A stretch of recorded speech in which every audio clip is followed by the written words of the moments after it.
This is the movie that Rex Reed called the most horrifying motion picture I have ever seen. This film is positively ruthless in its attempt to drive you right out of your mind.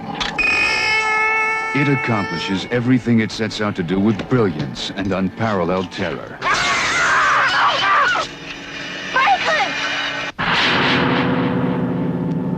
This is the horror movie to end them all.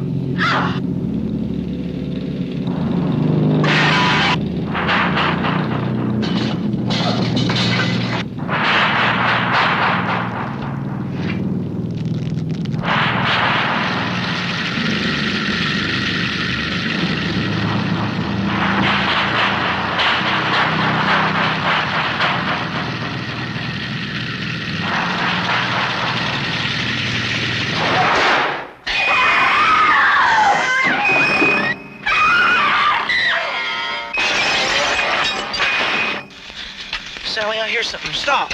Stop! This is the movie Rex Reed called the most horrifying motion picture I have ever seen. The Texas Chainsaw Massacre. From New Line Cinema.